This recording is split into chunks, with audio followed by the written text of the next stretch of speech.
سورۃ الاعراف آیت نمبر 96 آپ کے سامنے تلاوت کی ہے۔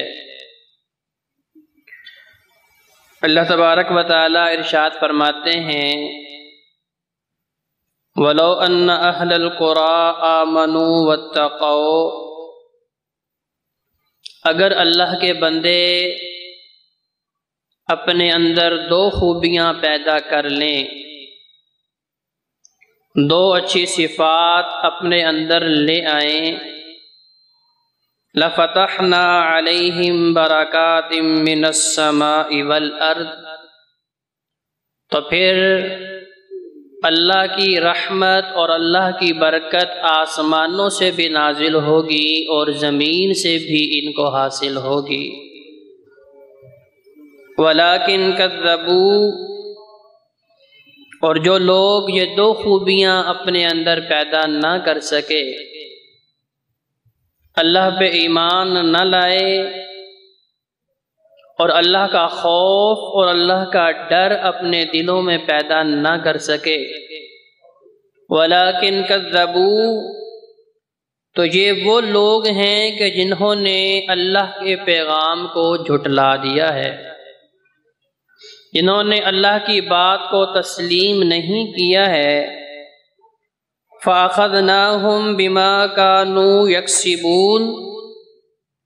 تو اس ایک سبب سے کہ اللہ کی بات نہیں مانی، اللہ کی بات پہ لبیک نہیں کہا، اللہ کے حکم کے مطابق اپنی زندگی بسر نہیں کی، اپنے خوشی اور غمی، اپنا سفر اور اپنا حضر، اپنا کاروبار اور اپنا گھر بار، اللہ کے حکم کے تحت اس کے اندر جو حقوق تھے انہیں پورا نہیں کیا، تو اللہ تبارک و تعالیٰ فرما رہے ہیں کہ اس ایک سبب سے فَأَخَذْنَاهُمْ بِمَا كَانُوا يَكْسِبُونَ، اس سبب سے ہم نے پھر ان کو عذاب سے دوچار کر دیا، ہم نے ان کی پکڑ کی، ہم نے ان کا مواخذہ کیا۔ قرآن مجید کا دوسرا مقام سورۃ العنکبوت آیت نمبر 40، حوالے اس لیے دے رہا ہوں تاکہ گھر میں جا کے اللہ توفیق دے تو ہم بھی قرآن کھول کے دیکھیں کہ اللہ کا الحاکمین ہمارے لیے کیا احکامات جاری کر رہے ہیں، کون سی خوبیاں میرے اور آپ کے اندر اللہ چاہتے ہیں کہ پیدا ہوں، اور کون سی خامیاں ہیں جن سے میرا اللہ چاہتا ہے کہ میرے بندے ان سے محفوظ رہیں۔ سورہ عنکبوت آیت نمبر 40 فرمایا فَكُلًّا أَخَذْنَا بِذَنبِهِ، ہر وہ قوم جن کے اوپر ہم نے عذاب نازل کیا تھا، جنہیں ہم نے صفحہ ہستی سے مٹا ڈالا تھا، جنہیں لوگوں کے لیے عبرت کا نشان بنایا تھا، سبب کیا تھا کہ ہم نے انہیں ان کے گناہوں کے سبب پکڑا۔ چونکہ حضرت علی وقار میرا اللہ تو ایسا غفور ہے اس جیسا غفور کوئی نہیں، میرا اللہ ایسا رحمان ہے اس جیسا رحمان کوئی نہیں، اور میرا اللہ اپنے اس بندے سے 70 ماؤں سے زیادہ پیار کرنے والا ہے، تو وہ میرا اللہ نہیں چاہتا کہ اللہ کے بندے اللہ کے عذاب کے حقدار ٹھہریں، تو اللہ نے ہمارے لیے بطور عبرت کے سابقہ انبیاء اور قوموں کے قصص اور واقعات بیان کر کے بتا دیا کہ جتنی بھی قومیں اللہ کا الحاکمین نے تباہ و برباد کی ہیں ان کا تذکرہ اللہ نے فرمایا کہ ہم نے ان کو پکڑا بِذَنبِهِ، جب ان کے گناہ حدوں سے آگے نکل گئے، جب ان کی نافرمانی، جب ان کی بغاوت، اور انہوں نے رب کو اس حد تک ناراض کر دیا کہ اللہ رب العزت نے پھر اپنے عذاب کے جو وعدے تھے وہ سچے کر کے انہیں بتا دیا کہ اب تمہارا جو تکبر و غرور ہے، تمہاری نافرمانی جو ہے اب ساری حدیں پامال کر چکی ہے، لہذا اب تمہاری پکڑ کا وقت آ چکا ہے۔ من ارسلنا علیہم حاسبا، میں قوم عاد کو یاد کرو جن کے اوپر ہم نے پتھروں کی بارشیں برسائیں۔ آج ہمارے اس خطے میں مشورے ہو رہے ہیں کہ بارشیں خود ساختہ طور پہ برسا لی جائیں تو پھر شاید ہم وباؤں سے بچ سکتے ہیں، پھر شاید ہم اللہ کی پکڑ سے بچ سکتے ہیں۔ جاتے جی وقار، یہ جو ہمارے اوپر وبائیں آ رہی ہیں یہ ہمارے برے اعمال کی نحوست ہے، یہ اللہ کی طرف سے ہمارے اوپر عذاب ہے، انہیں خود ساختہ اسباب اختیار کر کے ہم بچ سکتے نہیں۔ آج ہمارے اس خطے میں یہ باتیں ہو رہی ہیں، کبھی خود ساختہ طور پہ بارش برسا لیتے ہیں تو یہ سموک، اس طرح کی جو وبائی امراض پھیل رہی ہیں، زکام کی، بخار کی، ان سے ہم چھٹکارا پا سکتے ہیں؟ اور بھائیو ایسا ممکن نہیں۔ اللہ کا الحاکمین نے پتھروں کی بارش بھی برسائی قوم عاد کے اوپر، کیوں؟ بے ذنبہ، جب ان کے گناہ جو تھے وہ ساری حدوں کو کراس کر گئے تھے، آگے بڑھ گئے تھے۔ وَمِنْهُمْ مَنْ أَخَذْتُهُ الصَّيْحَةُ، ان میں سے کچھ قومیں ایسی تھیں جنہیں چیخ نے، دھماکے نے پکڑ لیا، قوم سمود۔ وَمِنْهُمْ مَنْ خَسَفْنَا بِهِ الْأَرْضَ، اور ان میں سے کچھ قومیں ایسی تھیں، کچھ لوگ ایسے تھے جنہیں اللہ نے زمین کے اندر دھنسا دیا۔ وَمِنْهُمْ مَنْ أَغْرَقْنَا، اور ان میں سے کچھ لوگ ایسے بھی تھے فرعون، حامان جیسے،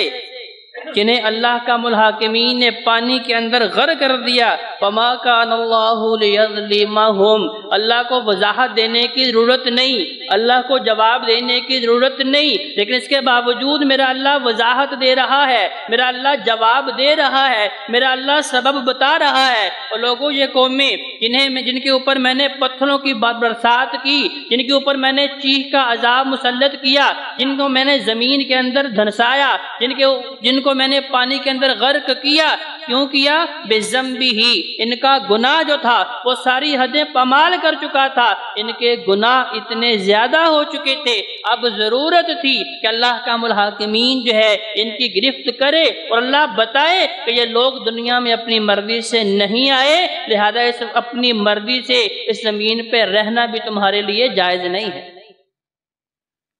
اللہ نے وضاحت کر دی لوگوں کہ ساری کی ساری قومیں جو میں نے تباہ و برباد کی ہیں، وَمَا كَانَ اللَّهُ لِيَظْلِمَهُمْ، ان میں اللہ کا ظلم نہیں ہے۔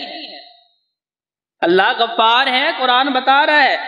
اللہ رحمان ہے، قرآن بتاتا ہے، اللہ رحیم ہے، اللہ بتاتا ہے، اس کے ساتھ ساتھ اللہ بتاتا ہے کہ میں جبار بھی ہوں، اللہ بتاتا ہے میں قہار بھی ہوں۔ اللہ کن کے لیے؟ اِنَّ بَطْشَ رَبِّكَ لَشَدِيدٌ، میری پکڑ بڑی سخت ہے۔ اللہ وضاحت فرما رہے ہیں کن کے لیے؟ جو رب کے باغی اور نافرمان بنتے ہیں، جو جہنم کا راستہ اختیار کرتے ہیں، جو بغاوت و نافرمانی کے راستے پہ چلتے ہوئے خالق و مالک کو بالکل بھول جاتے ہیں، اس کا پیغام بھول جاتے ہیں، تو اللہ کا الحاکمین پھر انہیں عذاب سے دوچار کرتا ہے۔ وَقَانُوا أَنفُسَهُمْ يَظْلِمُونَ، فرمایا میرا ان کے اوپر ظلم نہیں ہے، میں نے تو کہا تھا اگر تم ایمان لاؤ گے، اگر تم تقوی لے کے آؤ گے، آسمان سے بھی برکتیں اتریں گی، زمین سے بھی برکتیں نکلیں گی، جس کے خزانے تمہارے اوپر میں برسات کر دوں گا، تم دیکھو گے کہ تمہیں وہاں سے رزق دوں گا جو تمہارے وہم و گمان میں بھی نہیں ہوگا۔ لیکن ہم نے نہ صحیح معنوں میں ایمان لائے ہیں،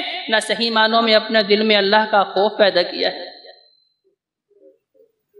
تو بھائیو، یہ دونوں مقام ہمیں کیا بتاتے ہیں کہ آج اگر آسمان سے رحمت کی بارش نہیں آ رہی، آج اگر زمین نے غلہ اگانا چھوڑ دیا ہے، تو ہمیں وہی دو خوبیاں جو اللہ نے قرآن میں اپنے نبی کو بتائیں اور نبی علیہ السلام نے صحابہ کو بتائیں